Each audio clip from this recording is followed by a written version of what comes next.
So we just finished our conversation with David here. It's been, we'll touch upon a lot of topics, AI, because obviously you can't not talk about AI these days, agents.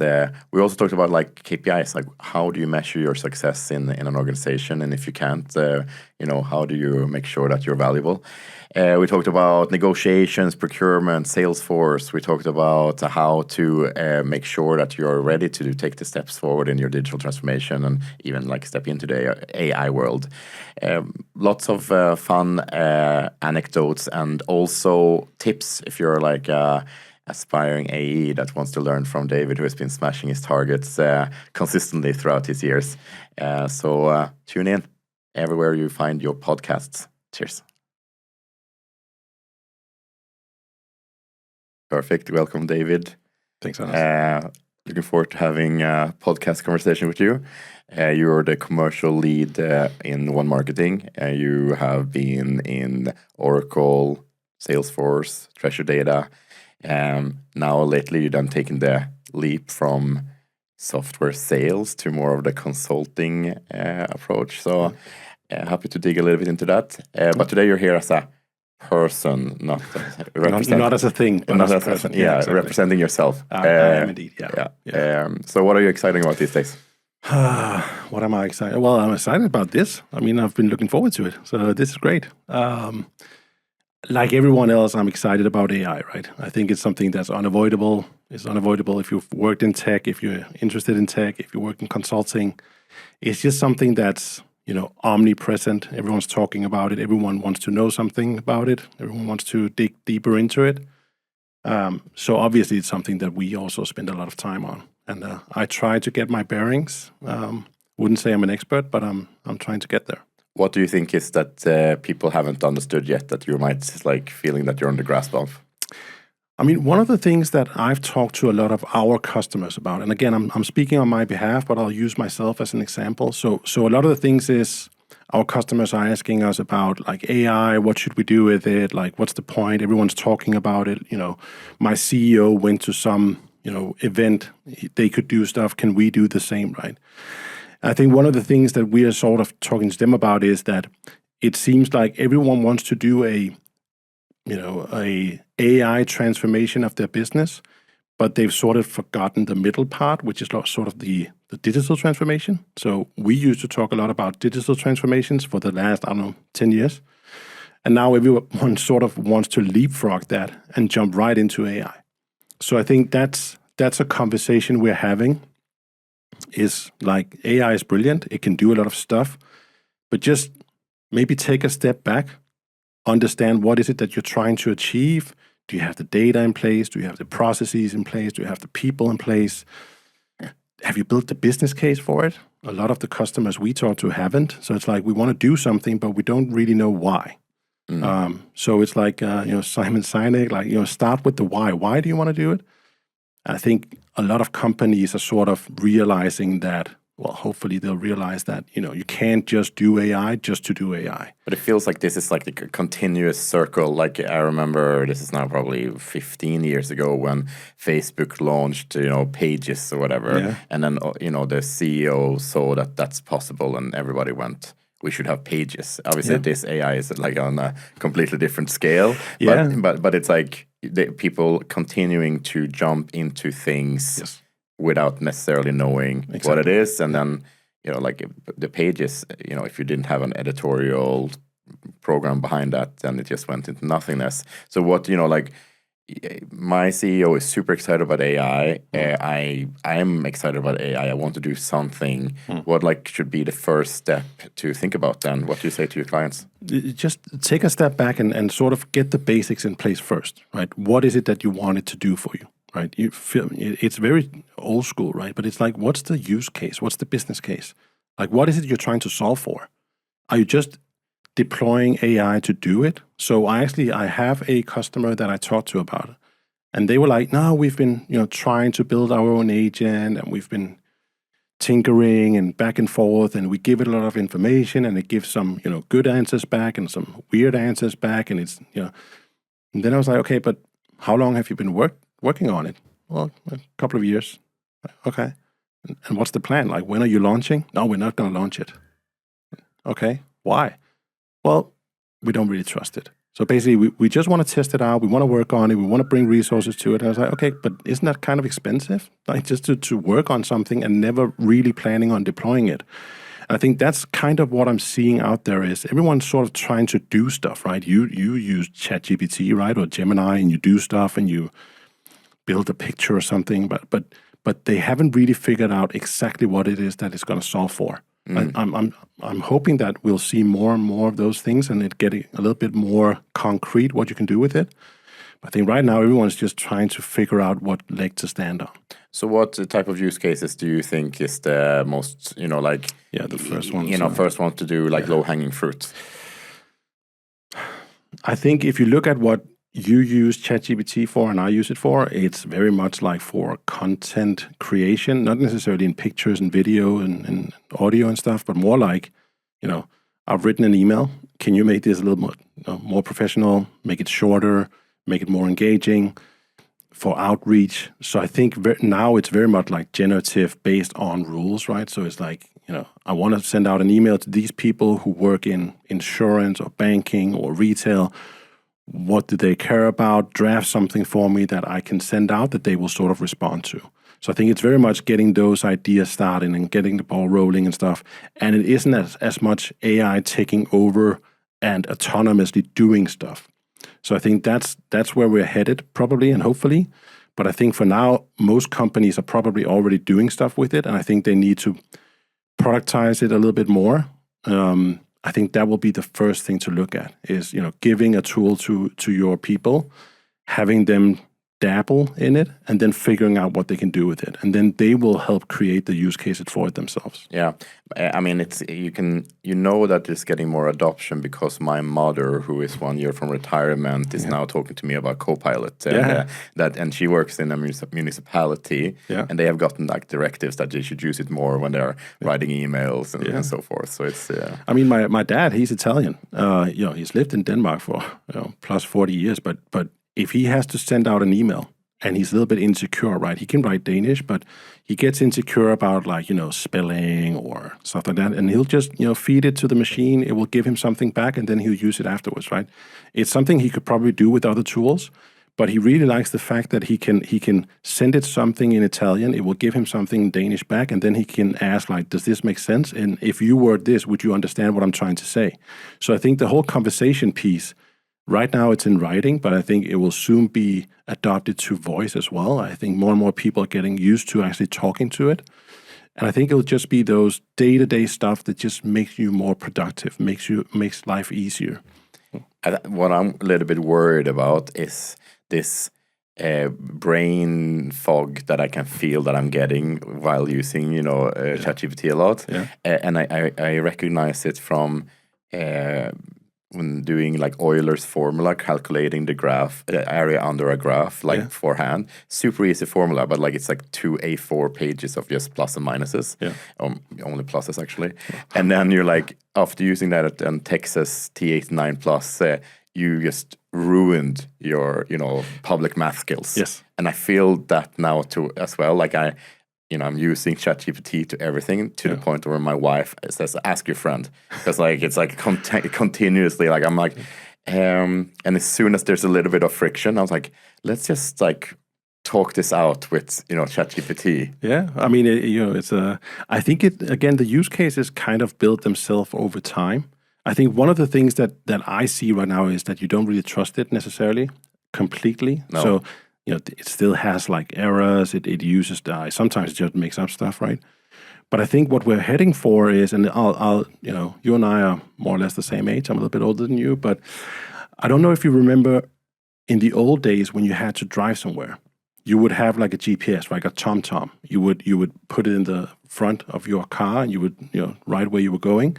You would probably also just print out a map just in case. Right, because you knew that it would sometimes ask you to drive left while you were on a bridge, or would have you cross a field somewhere. It would just hallucinate, right? It would just give you weird suggestions. So you would always have a map with you. Then at some point you started to say, okay, cool. Now I can it doesn't ask me to drive through the ocean to get to Sweden, but it gives me the right direction. However, if you were driving with your wife And she said, no, it says go left, but I know the way home. So let's just go straight ahead. You would, do what your wife said, right? But I think what happened at some point was today, you would tell your wife like, yeah, but the car is saying something different and I trust the car more than I trust you, right? So I think that's a matter of the technology has sort of matured into something where now we trust it. We know that it won't bring us into trouble. So now we trust it more than humans. Yeah. And I think that's where we're headed. And also, depending on how bold you are, if you want to disagree with your wife. Oh yeah, definitely. And also, I did this. I challenged my wife. I trusted Google Maps. Yeah. The only challenge was that I was driving in the Azores. Yeah. And Google Maps sucks in Azores. So all of a sudden we're in like a field with cows on our way up to this mountain hiking spot. Yeah. And, I still hear this, to this day. Yeah, of course. Now she has that. Yeah. Yeah. So also trust but verify. Exactly. Again, we're back to that. Yeah. And that's, for AI, that's the guardrails, right? You need to have those guardrails in place when you use AI. What data is it going to use? How much can you let it hallucinate? What does it get access to? And I think that's also where we'll see a lot of, for a consultancy business like ours, just putting up guardrails is something that I will spend a lot of time on because you don't want it to give you wrong information, right? Especially if you work with banking, insurance, healthcare, right? You want to make sure that the output it brings is something that is relevant and something that, from a compliance perspective, that is true. But I think one of the cool things that is coming now that, everyone is spending a lot of money on, but like we both worked in Salesforce before, Agentforce is like the hottest thing since sliced bread, according to Salesforce. And but also like HubSpot is also launching their, AI tool like chat with the CRM. And that has, insane, because today the CRM is kind of a boring database that nobody really likes to work in. I agree. I've talked to some of my smarter colleagues about it, right? And I think the SaaS business in general is just, if you look at it, it's a database with an application on top of it, right? But it's still just a database. And I think what AI will do is it will change fundamentally how we work with application as CRM, customer service, and all of that stuff. Because, again, it's just databases. And then you have like an application on top of it with AI. AI can be voice. So at some point, you'll start communicating with your data from a voice perspective, or it will record, or you can use imagery, or you can take pictures and video and stuff. So CRM, as you and I used to work with, and where you are in my case for not forecasting and stuff like that, I think that'll be a thing of the past. Yeah. I think we're headed there. And I think also right now, like agent is it's a big buzzword. And people don't necessarily want to hear agent. They want to hear, Steven, who is my marketing manager that works 24/7, writing amazing copy for $7 an hour. Yeah. That's who's never sick, who doesn't talk back, who doesn't go on maternity leave. So it's also maybe like how you're now going to position which, in your world, which agents do you think that will be the most what do you think which agents are who's going to win? Who's going to win? Who are you most excited about, like on those? I think tools, a fool with a tool, it depends. And that's the typical, that's something I learned when I became a consultant, right? Before I used to say like Tricidata or Oracle, Salesforce. But I think now it's like, it doesn't really matter necessarily. I think, it does obviously matter that the tool that you're working with can do what you're expecting it to do. But I don't think any projects or any implementations or anything else fail because of technology. That's usually not the case. The case is always you haven't done your homework, you don't have the right processes in place, you don't have the right people in place, you haven't figured out how to measure on what you're doing. So I don't think necessarily I'm going to say, well, Salesforce are doing this, they're doing great, and Amazon is doing this, and people are building their own with ChatGPT or Google, and I see a lot of them, but I still just regard them as tools. I don't think that necessarily is going to make the big difference. I like the approach of Salesforce, obviously, because I do that because what they're trying to do versus some of the others is to make it very specific for each application. So instead of having this huge LLM where you just put in all your company data and then it can do like sales and marketing and customer service and everything and legal and HR and stuff, they build or they offer the opportunity to build an agent for the use case that you're actually trying to solve for. I think that's probably the approach that I would do myself if it was my business. So just saying like, I need something that can help me in customer service. I need to be able to be reachable 24 hours a day. I will give it the information that it needs. I will tell it not to hallucinate and not make up stuff. But I've sat with some of our customers and I've asked them, like, if I go down to your customer service and I ask them, what's the 10 question you get the most, right? They all know about it. They can all answer it. Like they don't hesitate. They know exactly what they get asked about because customer service get the same question over and over again. So if you can somehow automate and get the agent to help you with those 10 questions, obviously you will get questions that differ from those 10 questions, and that's what you should spend your time on. So everyone's worried about like, yeah, AI will make everyone unemployed and stuff. I don't think so necessarily. I think it will make everyone more productive. It will up the productivity of teams. But if you talk to someone in customer service and they're talking about those 10 questions, like if you could get a robot or a bot to take care of those 10 questions, then your people can spend much more time on the things that differs from those 10 questions. And that will make you more productive, and it will also make it so that you will offer a much better customer experience. But I think like they will obviously people will obviously get fired because it's they have to be reskilled. I think that's a better way of putting it, right? So I don't think necessarily you'll see like an Armageddon of people getting fired, but I think you'll see people getting reskilled, as you talk about, and moved into other positions within the business. Yeah, I think it depends on the CEO. Like there will be CEOs that will be like, oh yeah, definitely, nice bigger bonus because I'm getting more profitability here. Yeah, and then would be someone that says, oh, I can get even higher profits because revenue is increasing with these measurements. But that's the case today as well. I think it's a matter of maturity, right? If you look at some of the companies who's tried that, I think Klarna, everyone's probably heard about the story about Klarna, who was like all excited about AI. We're going to fire all the customer service reps. The AI is going to handle everything for us. And then, a year in, they're like, holy shit, we made a mistake. We need to hire people back and it's more expensive. And people didn't want to come back because when's the next time you're going to, Was that what happened? I haven't... It was what happened, yeah. So basically, Klarna decided on, AI is great.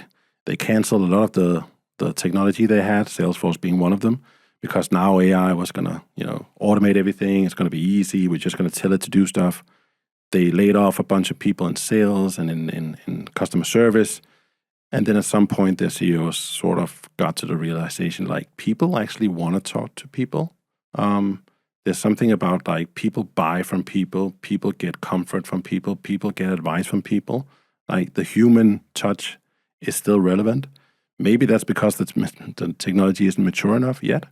But they started to rehire a lot of the people that they laid off. But they actually also faced that a lot of the people that they laid off didn't want to come back. No. Because like, I'm just going to wait for the next time you get an idea and then I'm going to get laid off again. So I think that's also part of it. It's also like if you run like a business, how much do you put into AI on the expense of your current employees?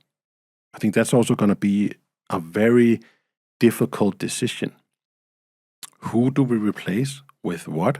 Are we sure? And what happens if it doesn't work out? Yeah. Do you have a plan for that? I thought it was hilarious because obviously things could have changed in the years since I quit Salesforce until that's the caveat. I hope so. That's the caveat. Yeah. Yeah. But Klarna was a really small Salesforce client, like extremely small. Yeah. So when they came out and this came and said we're canceling Salesforce, I was like chuckling a little bit because I'm like, okay, like that didn't have a lot. There was a nice logo to have, but it wasn't really making any blip on any ARR. No, I don't think anyone was worried about it necessarily. But I think the story was a smart move by Klarna's PR department to hijack, the Salesforce brand. I agree. And Workday as well. There was no, but I got cold by AI agent the other day. That was and that was really good. Like it was. I guess also since I'm interested in AI, it was a pattern interrupt that I enjoyed, but it was really smooth, and it it was super clear, and it said like, I'm qualifying you for this consultancy engagement that we would like to ask you about. Do you have 5 minutes now? I was like, yeah, sure. And like, are you an AI agent? Yes, I am. And like she introduced herself as an AI agent, and for these kind of like repetitive, tasks that, she just wanted to check me out, like which qualifications did I have for her clients. Super smooth. And then I asked like, how, what are you built on? Because I got, I got so curious. You got to interview her. Yes, because obviously I got interested, and it's like, this is actually we have 2 layers. So it's open AI that is in the foundation, but we also have a voice and like some kind of outbound dialer and everything else. That was pretty cool. No, but I think that will happen a lot, right? And I talked to another customer of ours, and they were saying like, but people don't want to talk to a robot, and and that's a lot in customer service. So I know we're called One Marketing, but we don't necessarily do marketing to some extent, and I'll explain that afterwards. But we were talking about customer service, and there was a little bit of a worry about like, but if people call in, don't they expect to talk to a person?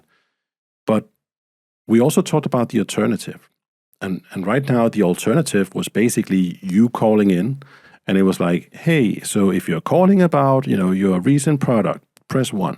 If you're calling about, and the whole process, basically, it was a very long process of, pressing buttons and getting through, and please enter your, your number. And it was just a very cumbersome process, right?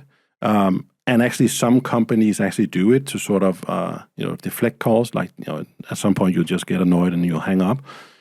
But that was the alternative, right? So if I have an issue with my product or my subscription or something like that, if my 2 alternatives is 1, talking to an agent that can answer all my questions, that's always available, that knows most of the things I'm asking about, and the other one is, pressing a button, is it this about, and is this about, and please enter your PIN number and stuff, I will always choose the agent, right? So I think that's also like scenarios. Like, what's the scenario? What is it that we're solving for? And what's the alternative to actually building it?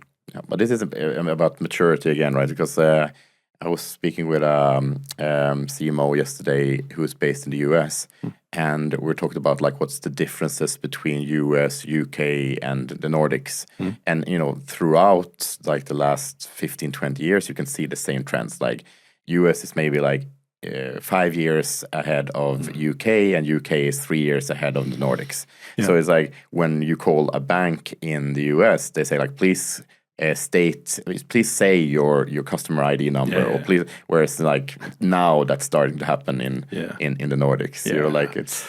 I don't think you should disregard regulations and compliance and stuff, right? GDPR is a big deal, right? I think sometimes that's also when I've worked for US companies basically always, and they're always like, why don't you do this? And why don't you just that? And why don't you show this case, right? And it's always like, we can't really use any of your case work because basically it's not allowed to do what you're showcasing, right? So I think that's also what's holding a lot of companies back is regulation. Like, are we allowed to do so? What happens if? Do you think so? Because we still have companies that is, trying to personalize by saying hi first name. So is that a regulation thing? Yeah, it could be. I mean, we I've worked with customers who are afraid to use like custom audiences on Facebook, right? Because then we're sharing customer information, and we can say, well, it's hashed, and you don't actually give them an email, you give them a hashed email, and it can't be legal. But I think, I think legal and compliance is omnipresent in all decisions regarding customer data and customer experience. Yeah, but that is also like, if we're now going into the GDPR lovely field here, what is a personal identifiable information? I always remember my university friend Bosse, whose email address, I'm going to out him on here, is snyggorik99@hotmail.com. I'm not sure if he still uses that, but I'm not sure that snygg, which translates to like beautiful and rich, 99. Yeah, cool. You know, like I don't think that's identifiable in any way. Probably not. No, so it's like then it's the legal department in that bank or usually insurance in that field that is saying like, oh, email should be PII. I think it's also like if you can cross-reference with other databases and stuff. I think there's a valid point for being careful. Like, to be honest, I think that you're giving a lot of data to.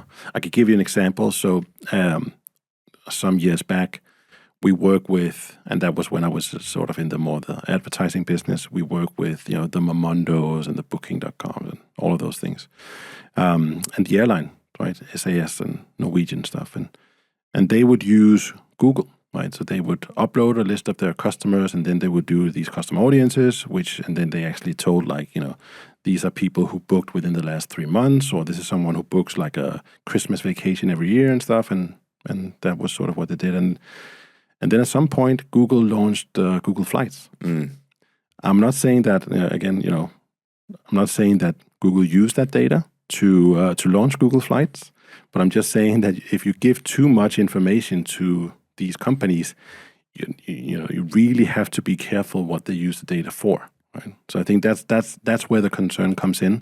So let's say that Google at some point, or Facebook, or someone else, or Meta, launch something that is competing with your bank, your insurance company, with Klarna, whatever. Like, what happens with the data that I've given, right? And one thing is what it says, but we all know that. Yeah, and then we go and download how I look like I'm old. Face app that comes from some sketchy place, and then then you have biometrics. Why is One Marketing not doing marketing? What you said? Oh yeah. Well, we are, but I think so. I was interviewed. I haven't really done podcasts before, but I've done a couple of interviews, and I did one with the Danish Marketing Association, Dansk Markedsføring, and I was talking to their CEO, and he was like, what are you guys doing? And One Marketing has been around for 20 years. Like, we have our 20 years anniversary actually this month. And I told him about what it is that we do. And I was like talking about, the data foundations, the APIs, and how we, build CDPs before there was anything called CDPs. And we did marketing automation before it was really called, and like talking about SQL and stuff. And he was just looking at me like, like I was a plant, right? He was like, and then at some point he was like, but what you guys do isn't marketing. Like, that's not marketing. Marketing is like creative stuff. It's like campaigns. It's a new logo. It's a new brand identity. It's TV. It's like, and that's not what we do. So what we do is we look at customer lifetime value. So we look at what's the potential you have with your customer database, both your current customers but also future customers. We look at what's the potential that you can actually deliver on. So what do you want as a company from your customers? Like, if you're an insurance company, all of my customers have 3 insurances, but they could actually have 5. So the potential is those 2 next ones. So we help them calculate that, and then we help them look at, from a technology perspective, from a data perspective, how can we actually achieve that additional goal? But then on the other hand, we also flip it around and say, okay, but if I'm a customer of your insurance company, what is it that I want from you, right? So I want to make sure that I'm covered. I want to make sure that if my house burns down, if someone breaks into my car and stuff. And then we try to match those 2 things. So we help companies match the needs and wants of their own customers, and then what they actually want to achieve from them. And that's kind of what we do from a technology perspective. But isn't that like, I feel like what you're describing is like the evolution of marketing. Is because what he was mentioning is like the traditional marketing, and marketing hasn't been around for that long. So it's like, but there's this, if we go back 10 years, like the only ones who had CMOs were like IKEA and H&M in the Nordics, maybe Lego, and then you go back, and if someone had it in a smaller company, it was basically just to give them a fancy title and have them a little bit shut up, like over there, like you're C-level. Exactly. Yeah. And then 5-8 years ago, 7 maybe, something like that, here in the Nordics, there was more of like this how can a CMO actually talk to the CFO so he understands that it's not a cost center, that is actually revenue generating. And I think that's the shift that has happened, right? The conversation between sales and marketing, that's, oh, you're actually giving me leads that are qualified and not just like, shut up at hotmail.com. I've always said that the biggest issue for CMOs is actually articulating their value. I think I told you this once, but when we onboard a new customer or we have like the first couple of meetings, like I'm the commercial guy, right? I'm not the technical guy at all. But what I always do is when we talk to someone, I always like, what are you measured on? Like, they're like, what do you mean? Yeah. If you go into your manager and ask for a raise, what did you tell him or her that you did? Like, I don't know. I mean, I have X amount of FTEs. Like, oh, cool. I increased the open rates of the emails. Like, okay, does your boss care about open rates for emails? Like, no, probably not. Okay. What does your boss care about? Like, revenue, top line revenue, how much we sell online. So they have like these strategic goals. And I think marketeers in general are just really bad at finding these vanity metrics that doesn't really move anything for a CFO. Like you mentioned the CFO, right? They don't care about open rates for emails or delivery rates because we can't measure open rates anymore. So now it's like, okay, well, at least we send out 1 million emails. It's like, oh, cool. Did any of them buy? I don't know. I hope so. So I think one of the things that I'm hoping that we're seeing more and more of is that marketing are getting more mature in what they're trying to achieve from a strategic business KPI perspective and not just vanity metrics. And luckily, I see that more and more, especially within regulated industries, because they can't really go out and do like, this is what I did on the back of this newspaper, or look at this TV ad, that's what we did. But it's getting more and more into the business of like, I am actually moving the needle on these KPIs. And that's actually also a big part of what we do for our customers, is finding those KPIs. What is it that you have an influence on? What can you move? And how can you report it to the people you need to report it to? So when I'm a super startup, right? And I'm I'm looking into marketing, and I feel like the lowest denominator is like, okay, be active on LinkedIn, for example. Like that's. But then as soon as you've done that, then the next step is, okay, you need to have some kind of drip campaigns, or you need to have like awareness, nurturing, those type of things. Where do you like see that the 80-20 of good marketing strategy would be? Like, where is it that, because the bigger you are, the more complex and hard it will be. But definitely. For like a lean scale up, like what is it that they can do better? And like, when you talk about measuring things and KPIs, what do you feel like is the KPI that is mostly overlooked? I think most of them, but I think the first thing is always to define why is it that we're doing what we're doing. I think a lot of marketeers, and also like in startups as well, they've just adopted what they expect that someone should care about in their role. So they haven't really gone in and said, okay, if I look at a customer journey from being someone who we've never engaged with before, coming into some sort of relationship with us, they've gone to our website, they've read about us somewhere, they've talked to someone, they bought our product, they tried our product, they returned our product, they bought another product, they churned, we want to get them back. So having that more holistic perspective on it, and then defining those, like, what is it that I want them to do? What is it that I want to be for my customer in those different steps? And I think marketing will change at some point to being more CX, because marketing isn't just, I have a product I want you to buy, so I'll send you messages until you buy that product. I think that's what marketing has been doing for a long while, right? I just keep sending you, like, please, buy my product. Now it's cheaper. Right? Now you can get it for free. Now you can get, like, I try to, but that's not how business works, right? It's not like I don't wake up like, oh, cool, like shoes. I should buy some shoes, right? You could maybe, but it doesn't work for insurance. It doesn't work for banking. It doesn't work for pensions. It doesn't work for. So I think understanding your customers, what is it that they're trying to get out of you as a provider, and how do you provide on their needs? And then maybe also getting a little bit out of the whole like, no, this isn't my role. I'm in marketing. Well, I'm in customer service. I'm in sales. I'm in whatever, because it's all the same thing, right? It's the same customer.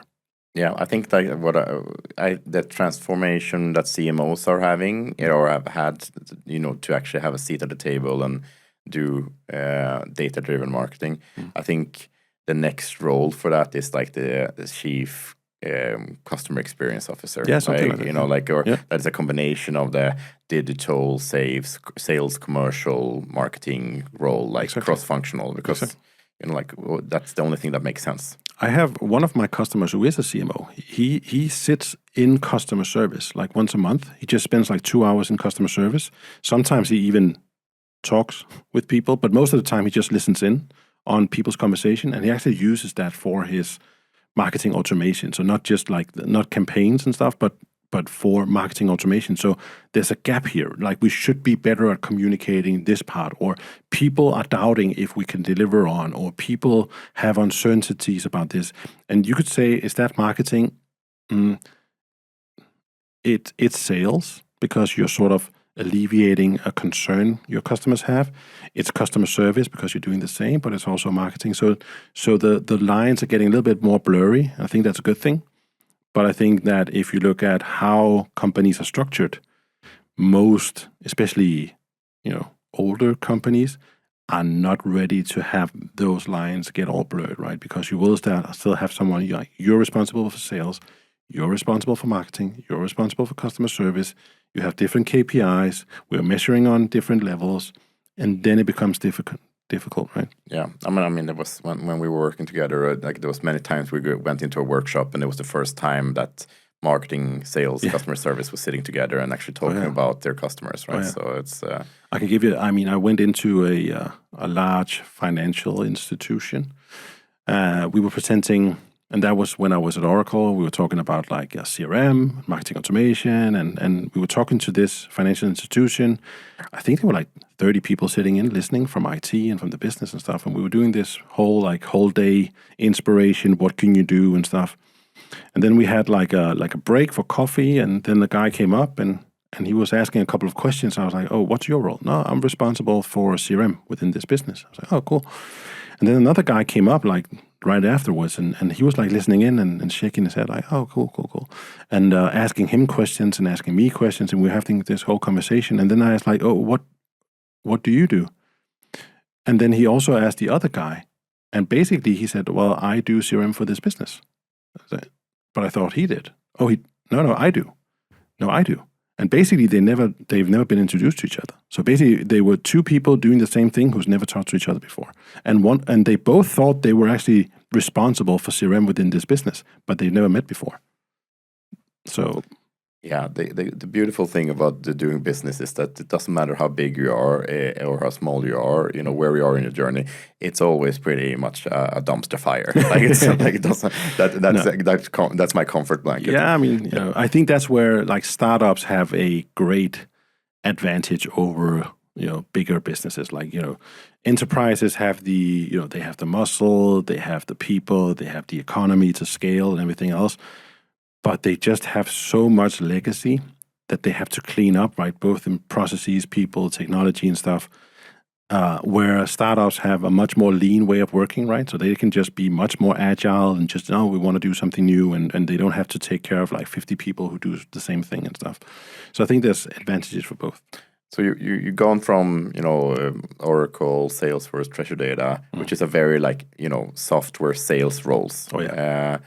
Now you're on the consulting side. What has been your biggest takeaway? Like if you went back, and would you change anything the way that you were working as a salesperson now when you're a consultant? Yes, I would. I think your KPIs and what you're measured on are obviously different. But I think from moving to the consultancy side and being in different types of conversations, because when you work as a AE at a SaaS business or a technology vendor, like everything you say has to lead up to the customer buying something, right? I think that's kind of a thing that most AEs won't really admit, but at the end of the day, you need to sell something to the customer, right? So you can talk about like workshops and let's do the posters on the wall and everything else, but it has to lead into you buying the technology that you represent, right? Whereas one of the things that I realized going over to the consulting business is that it's just a tool, right? It's if you're trying to build a house, you can buy the best drill ever, but it doesn't really matter if you don't know how to use it, right? I can buy the most expensive Makita drill, give it to my 9-year-old, and he wouldn't be able to build a house. No matter how good the tool is, it doesn't really matter. So I think that's kind of something that I knew kind of before, but I've really gotten into the whole like the processes, the rules, the people, like why is it that they're not getting the value from the technology that they're buying, and not being so much about the technology itself. The technology itself has to be able to accommodate for your needs and your what you need it to do. But I don't think I've ever seen something that didn't become a success because of the limitations of the technology.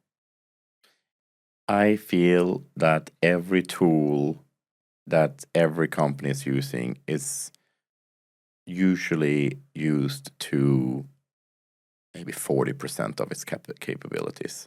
And like I think that's high. You think it's high? Yeah, definitely. Okay. I mean, when I was at Salesforce, me and a colleague of mine who you also know, we actually did like tests, like maybe like once a year or something, where we actually ask our customers, like, if this is the technology you bought from us, like this is 100%, how much of the technology do you think you're utilizing? I think people were around like 10, 15%. I think the most we had was someone saying 30%. And they said that because they were using it to send out SMS. So, I think that most companies know that they're not taking advantage of the technology that they bought into.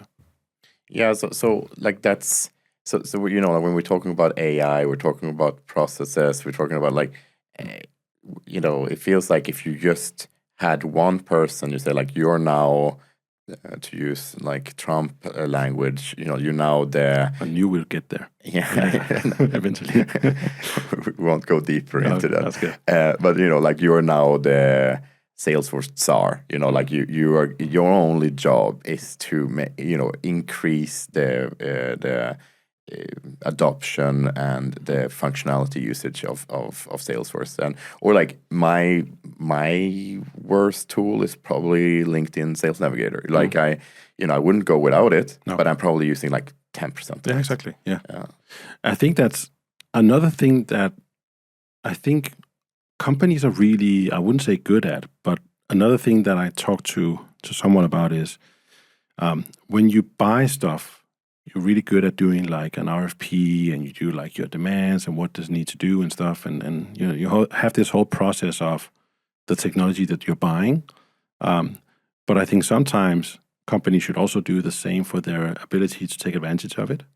I think that's often missing. So I've done a lot of RFPs and so have you, right? And they sometimes ask a little bit about it, but they should actually do like a vendor selection of themselves. As in, do I have my data in place? Is IT on board? Is legal on board? Do I have enough people to do this? Do I have consultants that's going to help me, or I'm going to do everything myself, right? I think that's also something that a lot of companies could be better at. It's actually sort of understanding their own business and their own ability to adopt something. Because I think a lot of companies had just bought into technology because they need new technology, but they haven't really done the due diligence on their own ability to adopt it. I think that's also why they don't get advantage of it, because they haven't really considered what does it actually take to take advantage of this. But is it more like, so what, you're talking about processes, people and all like things like, have you seen any trends like of this is something that if more people would think about this, they would probably be better at using their tools. They would probably have efficiency gains and all that. Before they start talking about AI agents, they could probably start there, right? Yeah, I think they should do like what are we, take inventory, right? most companies take inventory of their stock and everything else, right? But just also take inventory of your, like, the data I would need to have in place to be able to do so, the people I would need to have in place, the processes, the responsibilities. I think that's one of the things that's a key thing that people sort of neglect, is who is responsible for getting this implemented, getting it adopted, who's doing the change management, right? So I think oftentimes, we talk about CDPs a lot, right? And then it's usually marketing who's saying, no, we're going to buy a CDP and we're going to get all of our customer data, and we're going to get product data, and we're going to get delivery data, we're going to get weather data, they've got to get all these things, right? And then we're going to do these amazing campaigns. And then they buy the tool because they went to some event that Salesforce or Adobe or someone else did, see some great case on stage that is probably half true probably, and then they come back and say, like, I spent $1 million, I bought this tool, now we're going to be omni-channel, we're going to do everything, we're going to be data-driven, everything else, and then the rest of the organization is like, yeah, transportation data, that's not really available. Like product data, yeah, we have an ERP system that's been around for like 45 years, and we actually have like 15 of them, and they don't talk to each other, and they probably can't. And then we also like weather data, no, because that's real-time data, and we're not allowed to get, then afterwards they come to the realization like, okay, that's not available. Okay, but at least I can do X, Y, and Z. But no, you can't, because you don't have anyone who does SQL. You don't have anyone who can do like Python. You don't have so you realize like, oh, I bought the tool, but I really don't have the capabilities of actually, taking advantage of it. Yeah. I see. I think that's one of the things I kept saying to the clients that I had when I was in Salesforce, that who's sitting with the KPI. Is there a center of excellence? Like if there was a center of excellence, the Salesforce platform was used fantastically. Like it was, and that's the reason why it's #1 CRM in the world. And I see that now as well. Now I'm doing Salesforce negotiations, renewals, and those things. When it goes left, it's usually because someone has bought something, and that they probably maybe they needed, because it's a significant chunk of investment, so there's a lot of people that said yes to it, but there was not someone who actually had a KPI against themselves about making this a success. So then and especially in the Salesforce world has been the Revenue Cloud part, because it ties into so many different departments. So it's not only marketing or only sales. It's, like legal needs to be involved. IT needs to be involved. It's just, and that's in the end you see that Spider-Man meme. Everyone's pointing at each other. And it's like, and then things is not going great. And but it leads back to the whole value, right? If you don't have any KPIs, how are you a success, right? If you don't know what you're measured on, if you don't know you're buying a tool, but you haven't really decided on what it's going to solve for you, also, when are you done?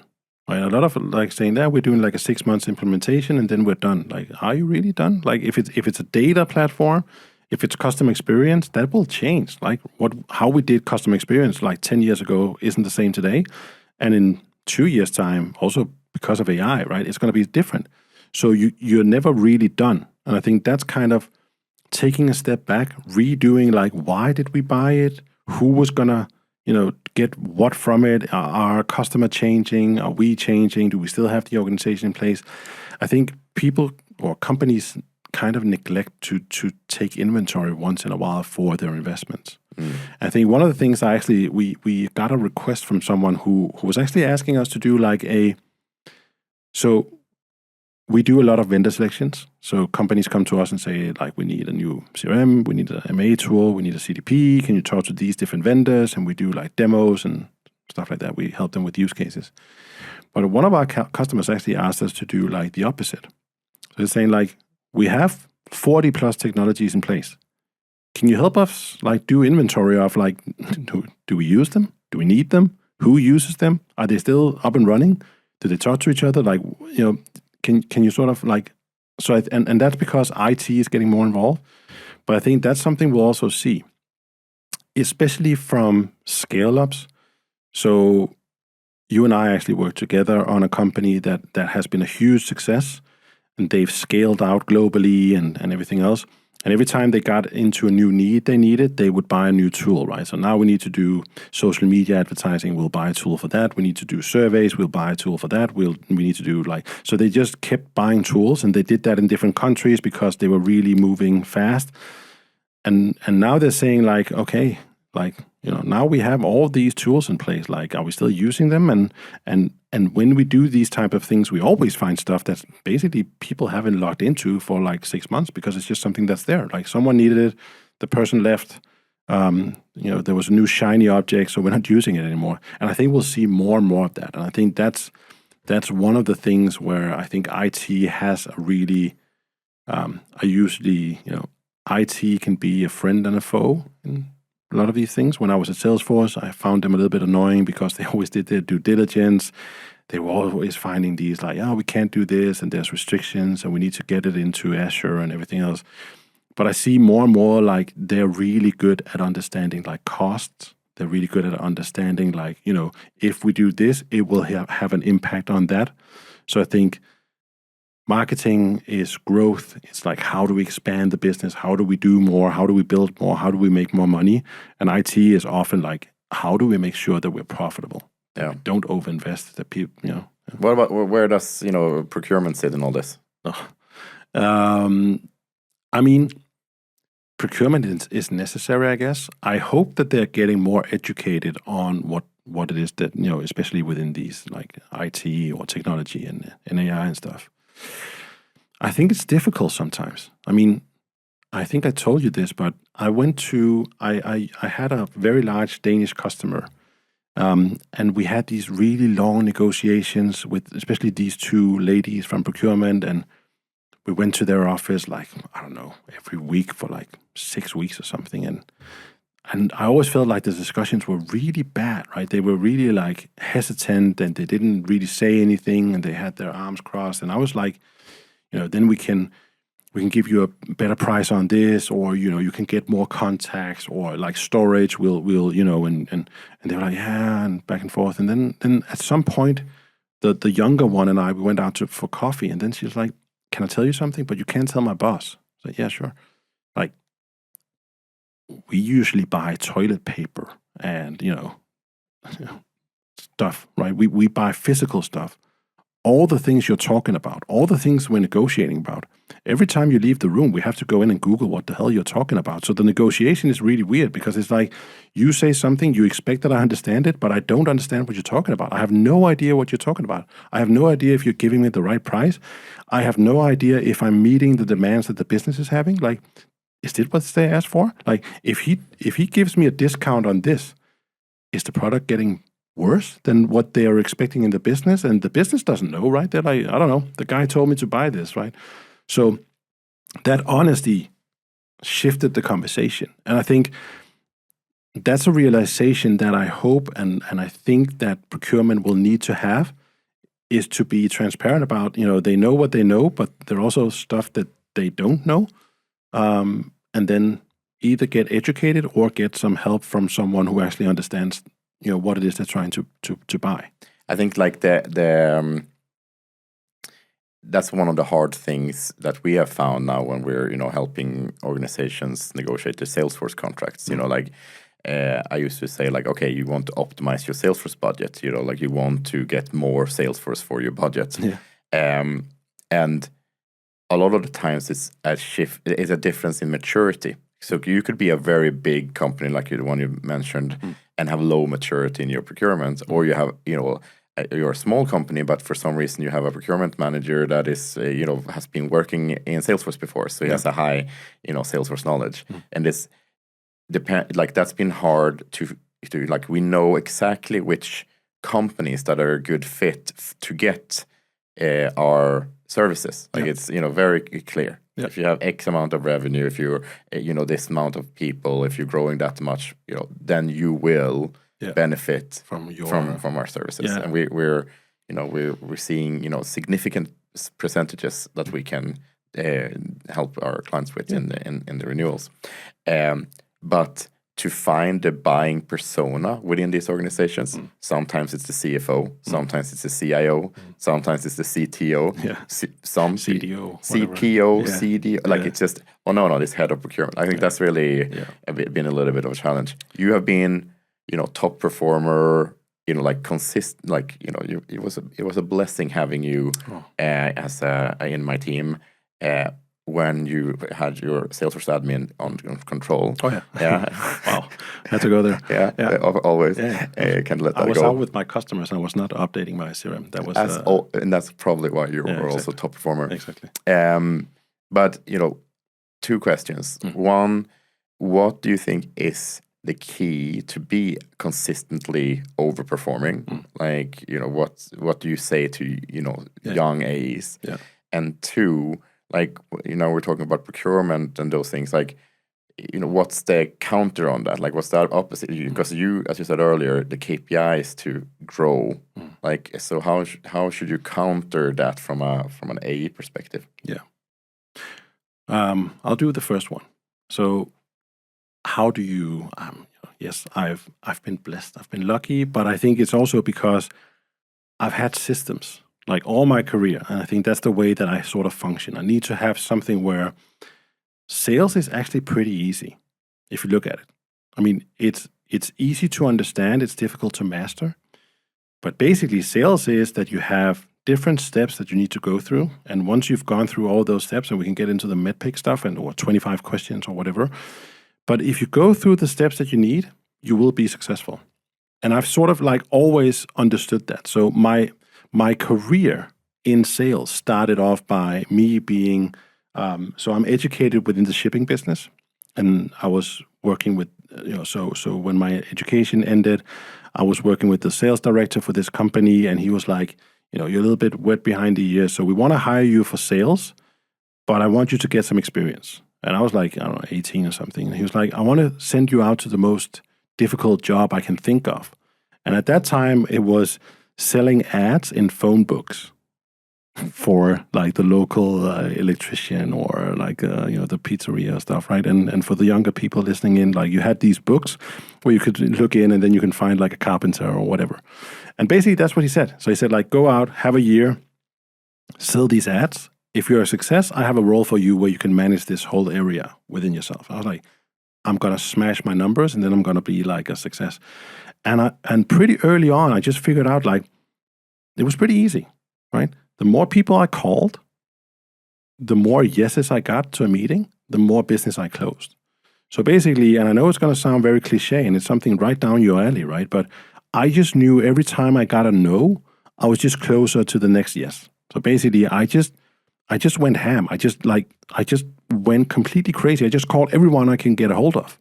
And I just kept at it. And I did like my math, which was like, if you call 100 people, 10 of them will say yes to a meeting, 2 of them will actually buy something. Okay, but my quota is this, so I could do the reverse engineering, and then I just knew how many people I needed to call. So it was pretty easy for me. So I just have these systems. When I went into enterprise sale, I did the same thing. It wasn't a volumes game, but it was like, get a hold of a person who has this responsibility, who has these concerns, who need this technology, understand like, do you have any economic, like, can you buy stuff? Do you have legal? Like, go through the motions and you will be successful. It's not that difficult. It's difficult to execute on, but it's not difficult to understand. So when you ask, like, and yes, I didn't always, put it into the CRM system, but I did actually do all these things. And I did actually have like a list of, the reason why I didn't close this sale was because I didn't know that they had like a deadline for this, or I didn't understand the compelling event, or I didn't know who to talk to about this different like things, right? So it's annoying for new salespeople, but there's a reason why these frameworks sort of exist. If you keep at it and you go through the motions, you have your point of view and all those things that salespeople really hate. But if you do that consistently, you will make your number. Yeah, no shortcuts. You can always people can get lucky, right? There's a bluebird. I had a couple of those, unfortunately. But no, there's no shortcut. It's hard work. It's a grind. And I think one of the key things for good salespeople is that we're quite lazy. I think that's not a bad thing. I think it's actually a pretty good thing because we always find the path of least resistance. Like people, like there's a saying in Denmark where you shouldn't jump over the fence where it's lowest. It's like, why? Why wouldn't I? Like, why would I go to where it's highest? Doesn't make any sense. Like so we try to find like how can I get the most bang for my buck? Like how can I have the least effort and get most out of it? And I think that's actually a quality of salespeople. And like when I agree, and like if there's only one, I mean, Cyber Monday shoppers are pretty allergic to friction, and then on a close second is salespeople. Like the minute there's any friction, it's like hands up in the air, just let me sell, man. Yeah, exactly. And there is I'm not sure if there's a causation, but there's definitely a correlation between the worse you are at admin, the better you are in sales. And it's probably unpopular, but I think there's like it's if you look at someone's desktop and it's all clean, then they're not doing anything. Right? That's kind of my like. If you look at someone and their desk is all clean, there's nothing, like they're probably not doing anything, right? So if someone is really good at updating Salesforce and they have everything in place and they're forecasting and next steps and everything else, if that's always on point, that's because they're not talking to enough people, because you can't do both, and it's a volumes game. So you have to be out there and you have to do like those different motions. Yeah, I don't want to agree, but I kind of do. Like it's if you ask my bosses when I was an AE, I also was terrible at updating Salesforce. I just didn't tell you when I was in.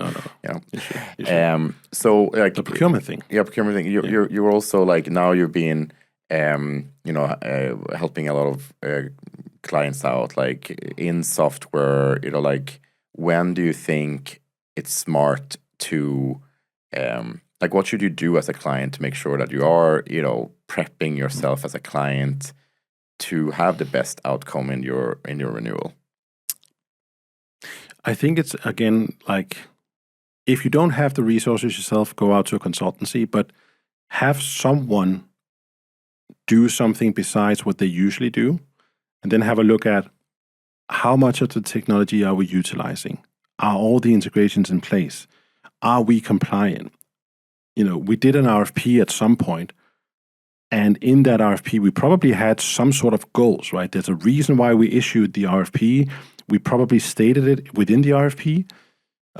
So you did your due diligence where you bought it, but when you do your renewal, you should go back and say like, yeah, we wanted to lift our online conversions with 10%. Have we done so? And if we haven't, why haven't we done so? Is it the technology? Is it the adoption? Is it the people, processes? Is it legal? Is it COVID or Trump or whatever? But just go through all of those things to understand, like, how do we go into this negotiation? Is it something we should negotiate on? I think also sometimes it's, and I understand why, because most procurement people are obviously paid by how much they can save. But I think sometimes it's just like you're going into a negotiation trying to save as much as possible. And on the other side, you have someone saying, well, if you want to save something, what should I get from that, right? So you're actually cutting down on the licenses and you're getting a worse product, right? So I've dealt with a lot of procurement people in my time. And I had especially one guy, and we had this very long contract and going back and forth, and we always had, I don't know why, but he always called me at night, like at 9 o'clock in the evening or 10 o'clock in the evening, and it was also like he was always really aggressive. Like we were always arguing. I was like, why is this guy so aggressive? Like, aren't we trying to get to the same goal here? And then at some point, I don't know, I didn't snap, but I was just like, can you please tell me why you're always so aggressive with me? Like, what's going on? Yeah, but you need to give me the best price, and I'm going to negotiate you till you cry, and you have to tell your manager that. I was like, holy shit. And then I thought, like, let me try and, like, change the conversation a bit. So I was like, okay, let me be completely honest with you. This is what I care about in this negotiation. I care about when are you going to sign the contract, how long a contract are you going to sign, and how much are you going to, pay. That's it. So I care about velocity. I care about, like, I've told my boss that you will sign a contract at this date. That's actually most what I care about. And he was like, yeah, but I want more discount. I say, okay, but what is it that you care about? Like, what's your goals? It's like, yeah, how much discount I can get.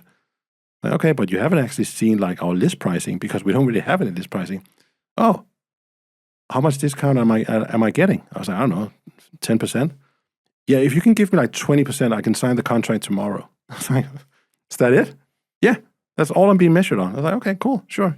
And then I went back, asked my manager, asked, deal desk, whatever, came back with the discount, and we got the deal signed. Maybe it wasn't like the day after, but it was like within a week or two. And the conversation was like, from that, we had like a really good working relationship because he knew what I cared about. He would use that, right? He was like, hey, if you give me this, I will sign the contract. When did you tell your boss it was going to get signed? Like on the 20th? Okay, I'll sign it on the 19th, but then you have to give me this. But the conversation just, it was completely different from that. And I think it was because we didn't align the negotiation beforehand. I think that was a really big epiphany for me, is to align your goals with my goals, and then we can sort of see where can we make things happen. Because the final goal was to get the deal done, right? I think also there's a difference when an AE is overperforming or know that they will hit their targets versus when they're like scrambling, because it's like what to sound a little bit like a hippie, what frequency are you vibrating on? So like if you're coming in and you're desperate for a deal, you have this is not a nice vibe, and you're also not, probably unless you're very experienced, able to take a step back and have this conversation. Right. Whereas when you're relaxed, comfortable, experienced, you very easily can say, like what I've said now in the negotiations that I run is like we're not sitting opposite each other. Like we're sitting on the same side of the table, and the problem is laying in front of us. So like how can, as you say, how can we work together to solve this? Like we have certain challenges to what's happening, like we're even, and they can be perceived, like they don't, they know, like often there's not necessarily that it's anything that is super wrong, but it's just that that's a story that has been told in the boardroom, and that's become the truth. And unfortunately for the software vendor, that's now the truth. Exactly. So you are now, congratulations, you have to solve this truth.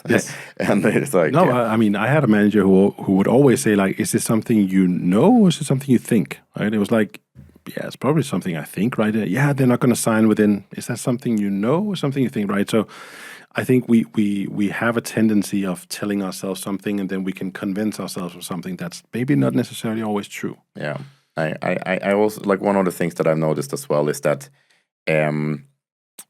especially like in Salesforce negotiations and renewals, the perception from clients is that they can do a negotiation in like 3 months. Like and it's just not true. Like it's like unless you have a plan, you like, preferably I would like you to have a plan and a roadmap and done the audits that you talked about like 6 to 12 months before renewal.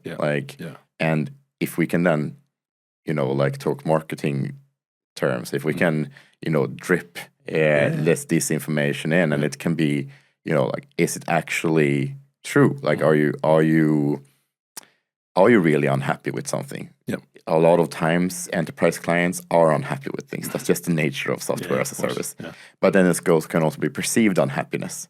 And if it's not real unhappiness and it's perceived unhappiness, then it's even more important that you actually raise this before.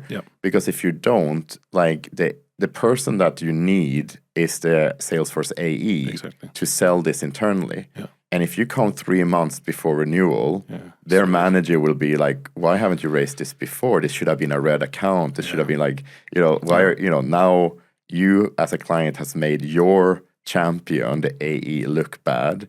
And it's almost impossible to get something done. I don't know if it's changed because it's been a while since I worked there, but I think one of the issues you have as an AE, I think it's also a matter of perception, but as an AE, you get a quota, you sign a contract with a company, and then you don't really have anything to do with that company, really, unless they want to buy more stuff. Then, you're going to sell them, or you have like an ECS or something who can help you out. But you don't really have a responsibility for that customer, right? And the customers sometimes think so. So I can actually see that today. So one of the things that our customers use me for is actually being like the bridge into Salesforce and saying, like, we want to have this sort of thing. our AE doesn't know how to answer it. Like, isn't there like a customer success manager and stuff? And most companies in the Nordics actually don't get a customer success manager necessarily. So the issues that you're talking about won't actually get any attention. And then you go into the negotiation 3 months before, a month before, and then you just like go out there and say, yeah, we're unhappy about this. And like, why didn't you raise this? Well, we kind of did, but no one actually listened to what we were saying. So I think that's also part of the issue, is having that like conversation, that ongoing conversation. And if you can't have that with your technology vendor, then again, being an old AE, but then find a consultant that sort of has that, they stand outside of your business. They can have the outside in and look at your business and be neutral about it. And then they can help you sort of get those things in place. Yeah. Yeah, it's we're having a webinar on the 14th of August where we're going to go like what type of leverage can you use, and the reason why it's on the 14th of August is because it's 6 months before it needs to have that contract date. 14th of February signed, 31st of January. Then then you're sorted, and it's absolutely like the last like 5-6 months. It's like if you're gonna move a needle, now is the time to do so. I mean, I think. Talking about Salesforce, right? It's usually you talk about Sales Cloud or Service Cloud, but usually Sales Cloud, right? And I think when people are unhappy with the CRM system, it's usually not the system itself. It's the adoption. Yeah. We haven't adopted it. We don't get any value from it. I can't trust the numbers. My AEs don't want to update their, like it's so it doesn't matter what you do as a tech vendor, right? Because if they don't adopt the technology, it doesn't really matter. So I think that's also part of the things that you need to be aware of. If you're going out and selling technology, like what happens once the customer buy what you're selling them? Like how do you make sure that it's adopted, that it's used to its full potential? So when you get to the renewal stage, you don't have that stupid conversation of, well, the tool doesn't work. Yeah, it does, but you haven't adopted it. Like none of your people have updated it for like 6 months. So what did you expect? Yeah. So maybe AI will help with that. I think it will actually at some point, but I think it's usually it's just adoption. Yeah, and it's also like the way that it's set up, like from a sales structure perspective, like a lot of AEs are being changed every year, every other year, and that's because they want them to try to close everything they can in the current year. So it's like the person that you have as your actual sponsor is like at the lowest level RVP, because that's at least some consistency there. Definitely. And it's just like it's hard. I think that's also like one of the, I wouldn't say the mistakes that the tech vendors do, but it's at least something that makes life a little bit more difficult for them. That they have this, like, you don't know if you still work with this customer in a year's time.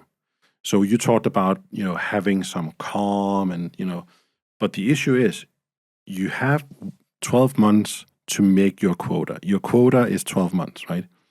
So from today and in 12 months' time, I need to sell something. So you can't be strategic. You can't really be like, yeah, I'm probably not going to sell something this year, but next year we've matured, we've gone into workshop, because it's probably not going to be your account. Right? So you're not incentivizing your AEs to think at a strategic level. You're incentivizing them to be very tactical, right? I mean, yes, if you have like a global account manager, they know they're probably going to work with it. But most AEs at Salesforce and Oracle and Treasure Data, you would only know that you have this patch for 12 months, and you would just need to squeeze the most out of it as you probably could, right? And I think that's maybe also a little bit, I don't know if it's wrong. I don't know how you would do it differently, but it at least doesn't encourage strategic selling. I think it's because, like when you're also grown to a size that Salesforce is, it's very hard to do it differently now. And I mean, they have things that we keep hearing from companies is like it's becoming so complex to buy. They change names, they change products, they change everything. So even how does Agentforce being priced? They just change it. Yeah, exactly. It's so and it's. I was about to say something I shouldn't have said, so I'm here. I saved you. Yeah, thank you. But but it's that kind of like. It's a complexity, it's a tax on the unknown. Yes. And it's by design to do so, because then you forces the AE to take chances, and they know, like, Keith Block, who was the COO, like it was 5, 6, 7 years ago, something like that. He said that we want, the products to be so sticky that if we churn and have attrition on Marketing Cloud, they will still be buying Commerce Cloud. Yeah. And that's the Oracle playbook, right? It doesn't matter. That's also where it came from. Yeah, exactly. Yeah. So it's like it doesn't matter how much you, we know that we can piss off a client in this next 12 months because we will have another 12 to 18 to 24 months to sell them something new or save this relationship. Yeah. So, because it's, like that's also like why you don't have leverage if you start a renewal in 3 months because nothing's going to happen in 3 months. But it's not very customer centric, right? And I think that's also like, when I was at Salesforce and Oracle, like we had so many SKUs. I don't know if you remember, we had like millions of SKUs that we have to sort of understand, and you could price some with others and some you couldn't. And if you add this, you had to. And if you applied, like it was so complicated, right? I sometimes remember I work with, and she's an AE there right now. So, shout out to her, but Caroline, and we worked together on some of these larger deals. And we would spend like hours and hours and hours and days on building quotes and sending them out and getting like, you couldn't do this. And then we change something and it would break the system and stuff, right? And I remember her and I talking about like, if this is so difficult for us to send out an offer for a procurement person, imagine being on the other side, right? One day you're buying toilet paper and the other day you're looking at this quote and you're like, holy, like, I don't understand any of this, right? So I think it's also like that whole dynamic is also difficult to be in, right? Yes, but just a simple thing that when you bought, it was called Pardot. Yeah. And then it's called Salesforce Engagement, exactly. Now it's... now it's Marketing Cloud Engagement, right? Yes, exactly. Yes. And see, I can't even keep track. No. And then, or like high velocity sales. No, it's not that anymore. It just continues to But change. at the consultancy I work with at One Marketing, we do get asked sometimes, like, can you help us like scope? Like sometimes they ask me to negotiate, and I've sort of said, no, that's not, that wouldn't be fair. I'm not going to negotiate on your behalf, but I will help you understand your needs. I think that's also something, again, I'm not going to, plug you or me or our business too much. I think I've done that a lot, but I think just, again, there's a reason why consultancies exist, and that's because they know something specific about something specific, right? Yeah. You can't insource everything. You can't be an expert on everything. I think that's what some of the companies right now are struggling with, is that they want to understand everything themselves, but they can't. So especially if you want to do like scoping, do I have everything in place? Do I understand? Like, I remember when I was at Treasure Data, scoping was so difficult because it was based on consumption. So basically you would go in and talk to procurement and saying like, on your current demands, this will be your consumption the next 3 years. And then procurement would say like, okay, but can our demands change? Yeah, sure, they probably will. Okay, how much is it going to cost us? We don't know, depends. Yeah, but what if, depends. What if we buy a competitor? Oof. Okay, what if we sell off some business? Well, it'll still be the same cost, right? So procurement also, like, again, we're talking a lot about procurement, but it's also really difficult for them to understand, like, what are the mechanics that actually go into it, because they don't understand everything that goes into that pricing. No, I think like a good common advice is to buy for what you need now, and not for what you need in the future.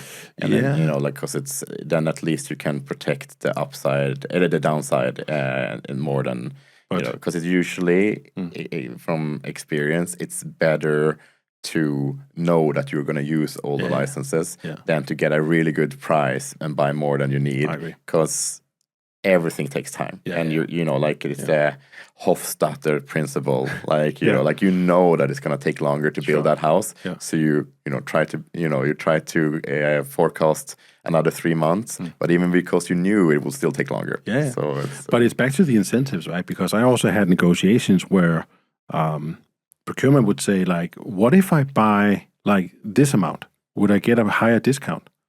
And I would be like, yeah, but you don't need this much. Yeah, but would I get a higher discount if we could? At some point, we probably will.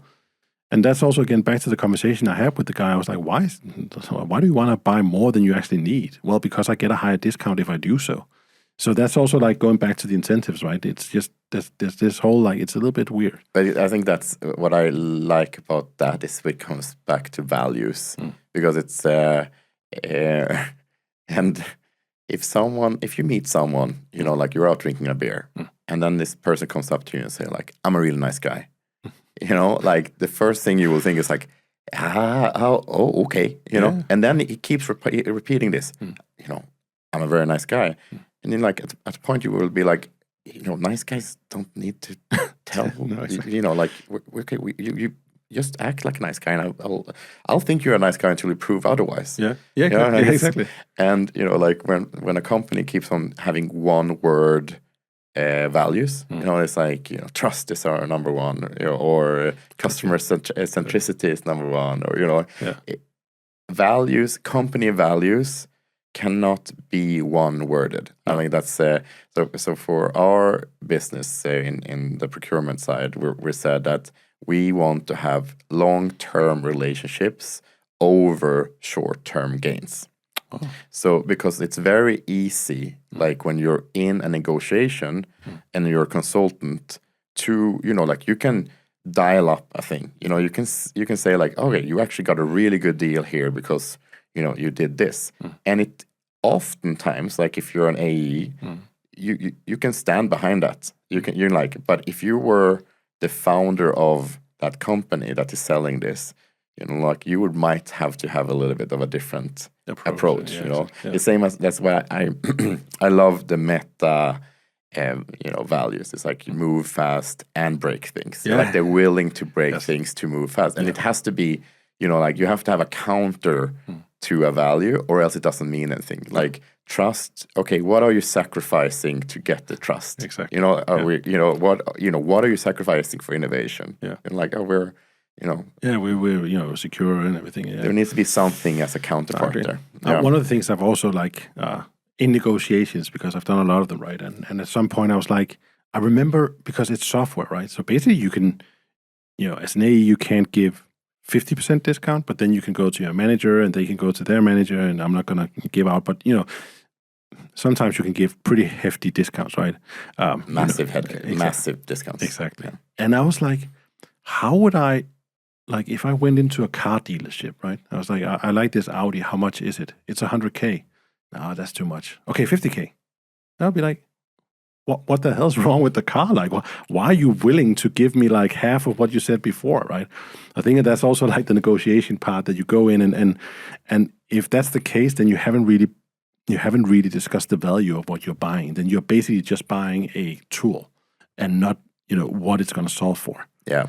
So I think like one of the things that we're talking about in the webinar, because I just started like finishing the first draft, is that don't assume that the list prices, because everyone is having really good deals. So like the current should be your floor, and then that's exactly. then you should start over. Then you should start over again. It's but list pricing, like I get it for like materials things, right? You have a car, then you have tires and you have metal and you have like, and that makes sense. But for technology, it's like it's a little bit weird. It's a little bit like it's just something you think of, right? But if I had Ulrik here on the podcast, who's like a SaaS pricing consultant, and it's what I've learned when talking with him and reading his book is like when you have too complex of a bundle, then discounting will be very easy, because like if a very simple example for myself is that I use a parallel dialer, and since I'm dialing internationally from a US perspective, I am on the enterprise segment. But the enterprise segment has 25 users or something like that, and I'm only needing one. So like they had to discount insane to get for me to buy it. Exactly. Whereas they could have made it, what problem are they solving? Exactly. So if you have problem-based pricing, then it's easier, and you don't get these weird. Yeah, and also like it just becomes there's. As an AE in these big software companies, you're assuming already that you can, the list price is not the list price, because you will start on 40% discount. The first deal you send over is a 40% discount. And it's like, okay, thank you for 40%, but what is this? Exactly. And then you're devaluating the value, right? So it's like, why are you giving me 40% discount? Well, Yeah, and also tip for all the A's that is listening out there: when you're negotiating, be consistent in your negotiate. Like think about where you want to end up first, and then like make a plan on how you're going to end up there. Yeah. Because like if you are giving schizophrenic pricing throughout the negotiation, Yeah. you're kind of resetting the baseline every time. Yeah. You're like, oh, you give 10%, then you push and you get 8%, and you push again and you get 20%. Yeah. You're like, okay, I should just keep on pushing because every time I push, I get more discounts. Exactly. Like it needs at least to seem logical. Yes. Like, yeah, but I think that's where pricing come in. You have like deal desk who should help you out with that, but you do get some liberties when you're an AE, right? So you're right. I think it's like consistency is key. Yeah. Yeah, it's pretty funny. If you would go back in time and give yourself some advice, like when you were slinging Yellow Pages ads, Yes. back there, like is there anything that you would have upskilled yourself in earlier, or anything that you would have, like any traits that you would have wanted to pick up earlier? I think I would have appreciated the hustle more. I think that's one of the things that I really value about myself, is that I went through that process of having like, I did have days where I would call like 100, 150 companies, have like 150 people like basically hanging up on me. And then I knew the next day I would probably only have to call like 50 before I got a call or talk to someone. The sales God blessed you on the second day for your Exactly. reference. Yeah. But I mean, I think that's something that I've taken with me afterwards. I think like appreciating the hustle. When I've also helped like hire people. And the best AEs in those type of companies are always the ones who used to be a BDR. Like BDRs going into ECS roles, going into AE roles. My experience is those are always the best salespeople, because they know the grind. They know they need to pick up the phone. They can't just sit around and wait and hope and stuff. They actually know that it takes effort.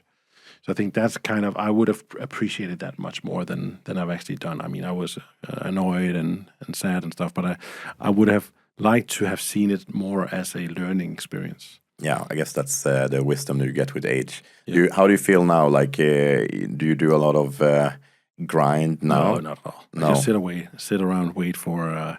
No, I mean, I think the difference is when you do consultancy, right? So basically, my role as a commercial lead is to sell my consultants and architects into companies, right? And that takes more, because when you sell software, you have like a product, right? It's not physical, but it's something they can log in, they can watch demos, you can feel it, right? And if you buy a consultant, basically you're buying a person that you feel can add as much value as you do yourself. So it's much more trust-based in a lot of ways, right? You're trusting this person with your data, you're trusting that they will deliver, you're trusting them with, the things that we're trying to achieve and stuff. So it's maybe a little longer, but it's also very much about setting us as a brand of someone who has done this before. I mean, one of the things that we really emphasize a lot on when we onboard new customers is that we help them take risk out of projects. So we've done it before. We've made we don't do mistakes, obviously, but if we had, we take a lot of risk out of the project. We help you. We don't have to align internally with politics. We don't have to listen to the one who shouts the most. We can stay out of it, but we take a lot of risk out of the project for you. And I think that's what people buy from us.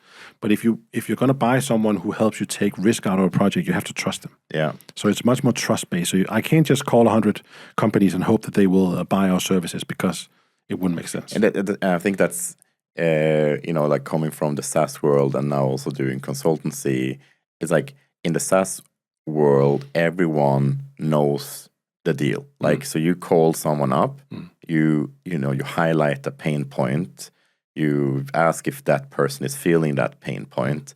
They might either they agree or they don't agree. If they agree, you book a meeting, and then you in that meeting you do a little bit more discovery. You show how you solve that pain point, and then you get more stakeholders involved, and you close the deal. Exactly. Like that's and everybody has agreed that this is the way we're doing we it. understand how No it is. problem. Yeah. It's in consultancy, like which is new to me. Like if you would do the same, I'm basically calling you up. It's like, hey David, I you do Salesforce renewal negotiations already today, but I can do it better. Yeah.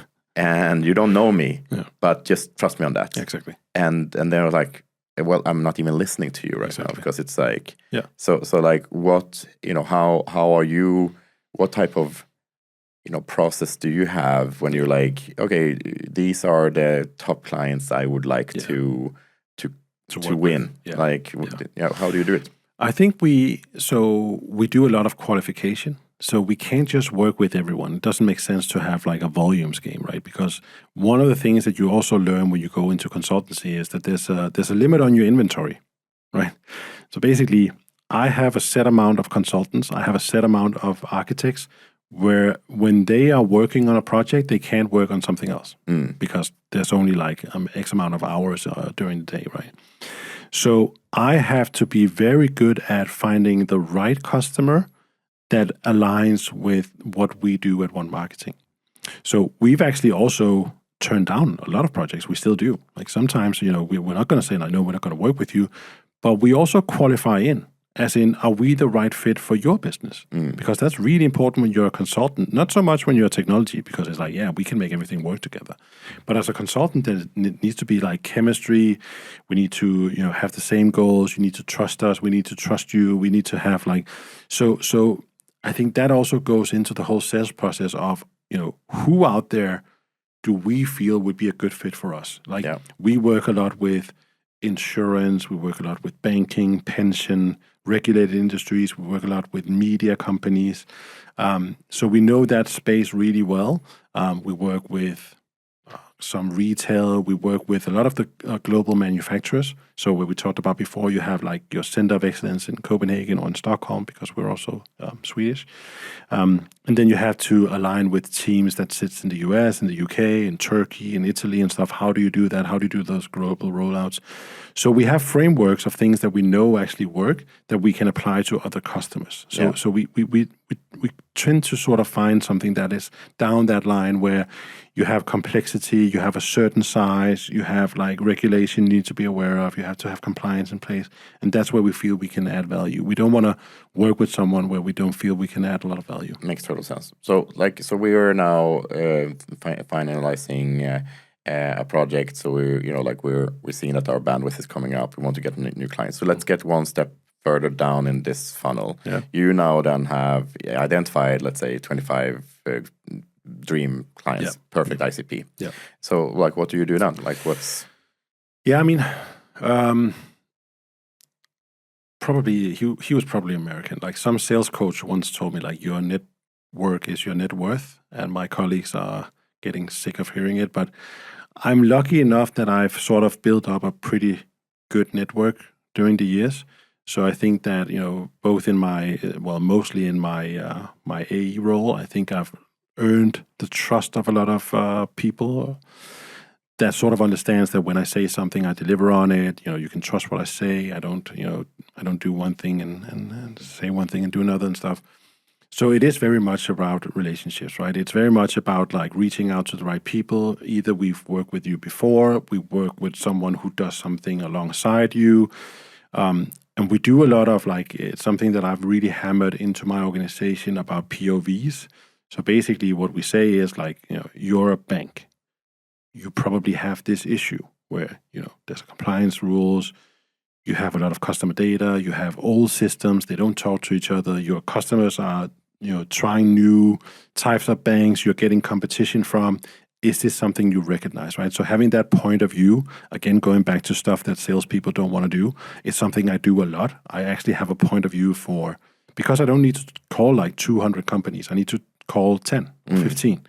But when I do, I have like, I've spent time on your website. I've spent time with your email program. I've spent time with this. I can see issues with, I can see an opportunity of, if you just so this whole point of view is really something that I use a lot. And it seems to resonate that that you've done your homework, and they sort of get this, okay, you've done this before, let's just have a conversation, maybe you can help us with. I think that's one of the things, like, it's that social proof, right? Like it's, and also that you've taken the time to really understand what they're trying to do, like, or at least as far as you can get to that that Yeah, I conversation. mean, you have to do like assumptions, right? So I'm assuming that you are worried about compliance, right? Yeah. If they say, no, we're not, it's like, holy, okay, we probably should. Maybe I'm talking to the wrong person. Yeah, exactly. Yes. You probably should be a little bit worried about it, right? So I think that's something that we try to do a lot. And then we do a lot of, I don't want thought leadership, right? But we do like morning briefs, like events where we go in and we pick a topic. We did one like a couple of weeks ago where we talked about lead management. Yeah. So basically we were talking about like if you have a customer coming in, it comes in maybe through the website, fills out a form, what then? Do you just shoot it over to someone from sales who called the person? Or do you want to make sure that it's not someone who's already a customer, or their wife is already a customer, or it's someone who bought a product 6 months ago, or it's someone we can't work with because they are out of whatever? Do you want to add some data? Do you want to add some context? Who from sales is it that you want to contact them? Is it like based on language? Is it based on area? So the whole lead management, like how do you actually make sure that people, like leads come into the business, they get sort of moved over to the right people, we get the right data on board, we know what's happening, and then back again, right? Yeah. No, it's they come back to a lot of the things of data and a lot of like how to nurture this. Do you do any events? We do.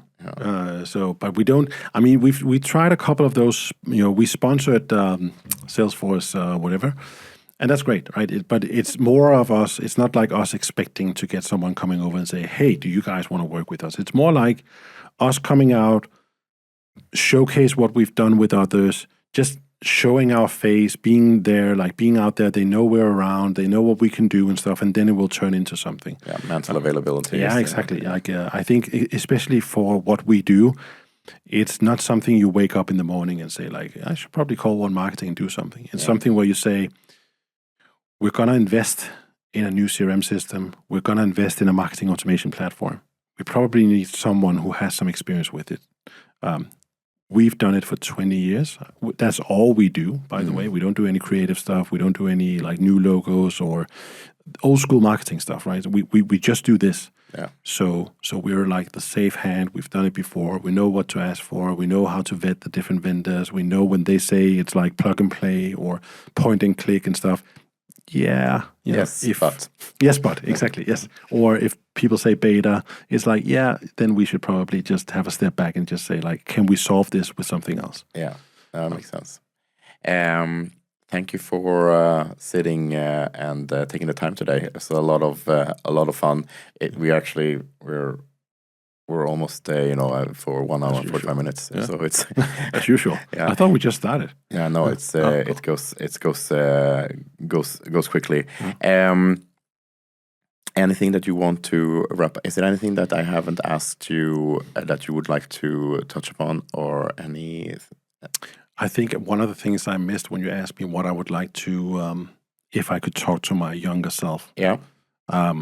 Be confident enough to say no. I think that's actually something that I think I've said yes too many times in my career.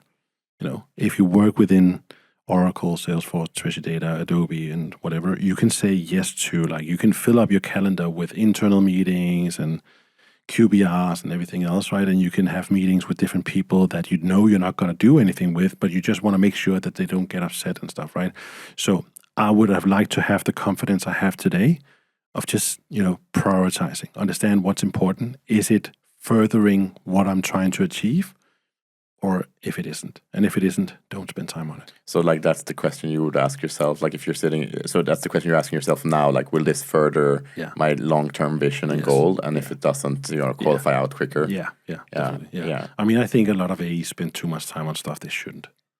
Especially in big companies. It's very easy to be sucked into things. But it's also, as you mentioned, like if you're behind on quota, like you're panicking a little bit, your manager keeps asking, like, why don't you have any meetings, right? Then you'll just, you'll grab anything, right? It's like being at a club at like 5 o'clock in the morning, right? You'll just go out and pick whatever you can get a hold of. Don't know anything about that. No, of course, obviously. Me neither. But let's imagine we did, right? So I think that's like having the confidence of saying yes or saying no. I think that's really key. I said something that you have heard a million times, and to the point that my wife, when she imitates how to be an RVP in Salesforce, she goes like, as an AE, you only have 3 jobs. You preferably do all 3, but at least you need to do 1 at any given time. You need to create pipe, progress pipe, and close pipe. Exactly. And if you don't do any of those 3 things, there's a PIP coming. That's one thing I've luckily never experienced, but I get it, right?